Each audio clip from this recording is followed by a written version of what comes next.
तुमने कैसे बनाया वीडियो मेरा तो यहीं बैठाइए प्रशासन बुलाइए पहले बिना थ्रेट के अंदर घुस गया तुम वीडियो बना रहे हो तो यहीं बुलाइए पहले। देश भर में पत्रकारों पर हिंसा की खबरें आए दिन आती ही रहती हैं। बिहार भी अब इससे अछूता नहीं है। बिहार में भी पत्रकारों पर हिंसा की खबरें कोई ना कोई आने ही लगी है और ऐसे में ये मामला मधेपुरा मुख्यालय से जुड़ा हुआ है, जहां पर पत्रकारों के ऊपर हमला हुआ है। दरअसल पत्रकार, ये वीडियो जो आपके स्क्रीन पर चलाया जा रहा है, पत्रकार एक हॉस्पिटल में पहुंचे थे हॉस्पिटल की कार्यशैली को बेनकाब करने के लिए, लेकिन हॉस्पिटल के डॉक्टर के द्वारा पत्रकारों के ऊपर बदसलूकी किया गया, मारपीट की नौबत आ गई, बार बार मारने की धमकी दिए गए, पत्रकारों के सामानों को जब्त कर लिया गया। पहले सुनिए किस प्रकार से पत्रकारों के द्वारा आरोप क्या लगाया जा रहा है और क्या कुछ इनके साथ घटित हुआ है। दोपहर 2 बजे हम और जो हमारे सहयोगी थे मोहम्मद शाहनवाज आलम, हम लोग मेडिकल कॉलेज के रास्ते से गुजर रहे थे। जानकारी ये मिली थी, जो मेडिकल कॉलेज के जो छात्र है, जो मेस में खाना वगैरह बंद है, मतलब खाना वगैरह कुछ जो इस तरह की बातें सामने आई थी, तो हम लोग उसी जगह जा रहे थे उस मामले को देखने के लिए। अचानक देखते हैं कि पाटलिपुत्रा जो हॉस्पिटल है वहाँ पर भीड़ भाड़ लगा हुआ था, तो हम लोग वहाँ पहुँचे। हम लोग चलिए देखते हैं शाहनवाज क्या है मामला।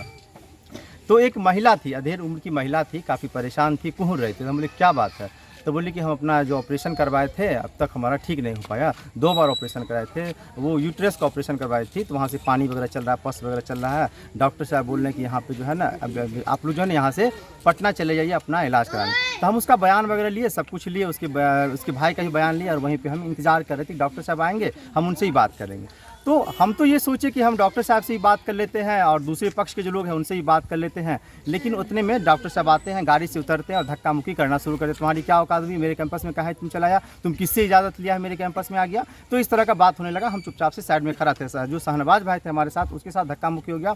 उनके हाथ में मतलब बंदूक था, वो भी कहा देखता है मारिए देंगे, मतलब भद्दी भद्दी गाली दिया और इस तरीके से किया कि हम आपको गाली मतलब नहीं बता सकते। और एक पत्रकार के साथ इस तरह का होना, क्या हम रिपोर्टिंग करना छोड़ दें, क्या कहीं हम नहीं जाएँ? अब बोलिए नहीं जाएंगे हम। डॉक्टर साहब की तरफ से इस तरीके से किया गया कि हम बता नहीं सकते आपको, और मतलब बहुत ही बदतमीजी के साथ एक डॉक्टर, हम लगातार कोशिश कर रहे थे कि डॉक्टर साहब आप हमसे बात कीजिए, मामला क्या है उसको समझ लीजिए, बात क्या हुआ है, हम किस लिए हैं, नहीं कुछ नहीं समझेंगे, बस रे मारो रे फटकारो रे, ऐसे करने लगे वैसे करने लगे। हमारा और शाहनवाज भाई का मोबाइल भी छीन लिए।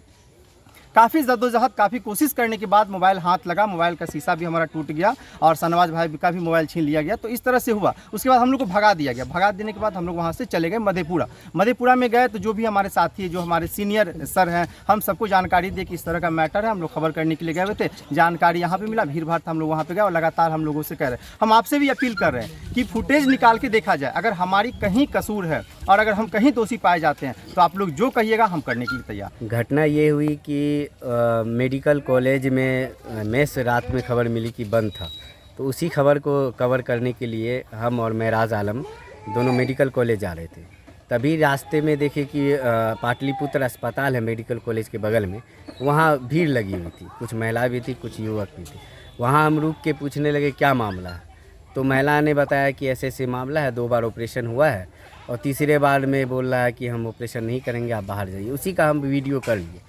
वीडियो करने के बाद हम वहाँ कंपाउंडर आया, बोला कि चलिए डॉक्टर साहब आएंगे, आप उनसे बात कर लीजिएगा।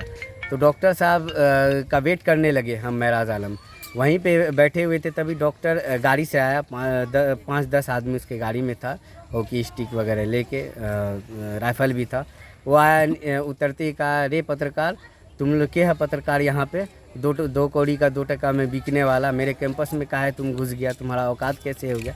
उसी पे हम बोले देखिए कैंपस में घुसे हैं तो कैंपस में कोई परेशानी है तो मामला है तो हम तहकीकात करेंगे ना कि क्या मामला है। हम कोई खबर चला नहीं दिए, आपका भी हम बयान ले रहे हैं, आप जो जैसा बोलिएगा फिर बयान वैसा ही चलेगा। उसी पे वो 2-3 गार्ड उसका धक्का मुक्की करने लगा। एक गार्ड से डॉक्टर खुद अपने हाथ से राइफल लेके हमको मारने का कोशिश किया। उसके बाद हम मामले को गंभीरता से समझते हुए हम वहाँ से निकल के मधेपुरा आ गए। फिर थोड़ी देर के बाद जब कुछ महराज वहीं पे था, हम लोग बैठे हुए थे, फिर हम अपने साथियों सबको कॉल करके जानकारी दिए। फिर अपने सर लोग को जानकारी दिए कि मेरे साथ ऐसी ऐसी घटना हुई है। मेरा लोगो छीन लिया गया, बैग में लोगो था। उसके बाद मेरा मोटरसाइकिल अभी तक जब्त किए हुआ है और उसके बाद हम लोग यहाँ आ गए। दरअसल यह हॉस्पिटल डॉक्टर संतोष कुमार का निजी क्लिनिक है। यहाँ पर पीड़िता का दर्द समझने और हॉस्पिटल को बेनकाब करने के नियत से पत्रकार वहां पर पहुंचे थे और पत्रकार वहां पर मौके पर रुककर डॉक्टर साहब का भी पक्ष जानने की कोशिश कर रहे थे।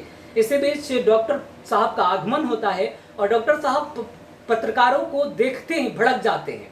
देखिए इस वीडियो में किस तरीके से पहले पत्रकार को धमकाते हुए डॉक्टर साहब नजर आ रहे हैं। अब आप जरा पीड़िता की जुबानी सुन लीजिए कि आखिरकार पीड़िता क्यों परेशान थी और इस हॉस्पिटल में क्या कुछ ऐसा हो रहा था जिसको बेनकाब करने के लिए पत्रकारों को जाना पड़ा। मामला 2 मरतबा ऑपरेशन कर लिए, सही नहीं है। किसी का ऑपरेशन? यूट्रस के, हर्निया के। कितने दिन पहले हुआ? फरवरी मार्च। पहला ऑपरेशन फरवरी, और बाद मार्च में। दूसरा ऑपरेशन कब? मार्च में। क्या परेशानी हो रही है? परेशानी है, पानी लीक कर रहा है, दर्द बेचैन रहा है। मामला ये हुआ था, जो इनको जो है ना दर्द हो रहा था पैरों में, तो जब आए अल्ट्रासाउंड वगैरह करवाए, सारा चीज़ करवाए, तो इन्होंने डॉक्टर साहब ने बताया जो इसे यूट्रस हो चुका है। यूट्रस के बजाय फिर बोला जो ऑपरेशन होगा, तो मैंने इंतज़ाम करके सारा चीज़ करके यहाँ पे हॉस्पिटल में पहुँचे, ऑपरेशन करवाए। ऑपरेशन कराने के बाद इन्हें पानी लीक होने लगा। फिर दोबारा 1 सप्ताह ही के बाद, यानी कि फरवरी में हुआ था ऑपरेशन, और हम लोग 1 सप्ताह के अंदर यहाँ से हॉस्पिटल से खाली करके चले गए। और 1 सप्ताह के बाद फिर आए, जब परेशानी होने लगी, इसे पानी बहुत ज़्यादा जा रहा था, और पानी जाने के बाद शरीर के अंदर जो है ना ताकत पूरा मतलब कि एनर्जी ख़त्म हो रहा था। तो रोज़ के रोज़ मतलब कि दर्द से बेचैन रहती है। डॉक्टर साहब तो देखते नहीं थे, क्योंकि परेशानी झेलना तो हमें पड़ता था। इसके बजाय फिर जा करके लास्ट में कहने लगे जो ऐसे ऐसे मैटर हो गया, तो इसलिए करके जो है ना इसका थोड़ा परेशानी हो चुकी है, तो इसका ऑपरेशन करेंगे। मैंने बोला ठीक है डॉक्टर साहब कीजिए आप। बोला कोई फ़ीस कोई चार्ज नहीं। उसके बाद जो है जब हम ऑपरेशन करवाए तो दोबारा में इन्होंने चार्ज नहीं लिया, ऑपरेशन का चार्ज नहीं लिया। लेकिन ये हुआ जो CT स्कैन वगैरह करवाए, समझ में नहीं आए या आए ये तो नहीं कह सकते, क्योंकि डॉक्टर का मैटर है, डॉक्टर ही जान सकते हैं। उसके बाद जो है फिर जा करके लास्ट में बोला जो इस हिसाब से ऑपरेशन किए, मतलब 4 दिन 5 दिन तक टाले, जो 4-5 दिन के अंदर में जो है ना ऑपरेशन कर दिया जाएगा, शाम में करवाएंगे, फिर कल सुबह शाम करवाएंगे। हम बोले ठीक है करवाइए, हम उकताने वाला बात नहीं करतेंगे, क्योंकि पेशेंट है उसको सही कीजिए। उसके बाद जो है जब मैं बताया उसको, तो बोला ठीक है ऑपरेशन किए, फिर भी वो सक्सेस नहीं हुआ। उसके बाद फिर ऐसे चक्कर लगाते रहे, दवाई देते रहे, मतलब उनमें भी कोई ख़ास मतलब कि वजह नहीं पता चला। उसके बाद फिर जा कर के एक दफ़ा आए, तो इन्होंने डॉक्टर साहब ने बताया जो चलिए इसको पटना लेके चलते हैं, आप जाइए तैयारी कीजिए। तो मैंने डॉक्टर साहब को बताया देखिए मेरे पास पैसे नहीं है और गरीब आदमी है मैं, 5% ब्याज उठा करके मैं इनका ऑपरेशन करवा रहा हूँ। तो बोला ठीक है आप जाइए, पैसा का वजह मुझे पता है, मैं ऑपरेशन करवाऊँगा, इसका अगर गड़बड़ हो चुका है तो इसको सही करवाऊँगा। तो दोबारा में ऐसा हुआ, जो जब हम घर पहुँचे तो आदमी से फ़ोन करवाए, जो बोलिए डॉक्टर साहब उसको बोलिए जो 50,000 रुपये कम से कम लेके चलने के लिए, उसके बाद ऑपरेशन होगा। बताइए गरीब आदमी कहाँ से 50,000 रुपये फिर से मतलब कि ब्याज पे उठा करके लेके जाया जाएगा। इसीलिए करके हम आए हैं, जो हमें इंसाफ चाहिए। और मैं डॉक्टर से भी बात कर चुका हूँ, तो बोला जो ठीक है हम इसका दिल्ली में ऑपरेशन करवाएंगे, और इनका जो मुआवजा होगा, जो ऑपरेशन में खर्च हुआ है, 1-1.5 लाख रुपये खर्च हुआ है मेरा आना जाना हर चीज़ में, तो वो मुझे मिल जाए, बाद बाकी जो है ना मुझे ऑपरेशन सक्सेस हो जाए बस। तो हॉस्पिटल की कार्यशैली सही ढंग से नहीं चल रही थी, जिस वजह से वहां पर इलाजरत का जो पीड़िता है उसका दर्द आपने सुन ही लिया। अब इसी को बेनकाब करने और हॉस्पिटल को लेकर के खबर दिखाए जाने पर डॉक्टर साहब भड़क गए। इनका नाम, भड़के हुए डॉक्टर का जो नाम है संतोष कुमार है। संतोष कुमार पर्सनल बॉडीगार्ड के साथ घूमते हैं। इनके बॉडीगार्ड जो हैं वो राइफल के साथ हैं, और ऐसे में बार बार संतोष कुमार जो डॉक्टर साहब हैं वो पत्रकारों को मारने की धमकी दे रहे हैं।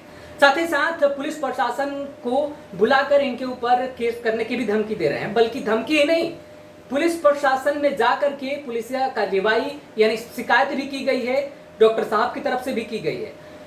फिर इस मामले को बढ़ते देख पत्रकारों ने भी जाकर के अपने बारे में पुलिस को बताया, और मामला अब तूल पकड़ने लगा है, क्योंकि पुलिस प्रशासन ने पत्रकारों की शिकायत के बावजूद भी अभी तक कोई संज्ञान नहीं लिया है। अभी तक पुलिस प्रशासन की तरफ से कोई भी किसी भी बात की स्पष्टीकरण नहीं आ पाई है।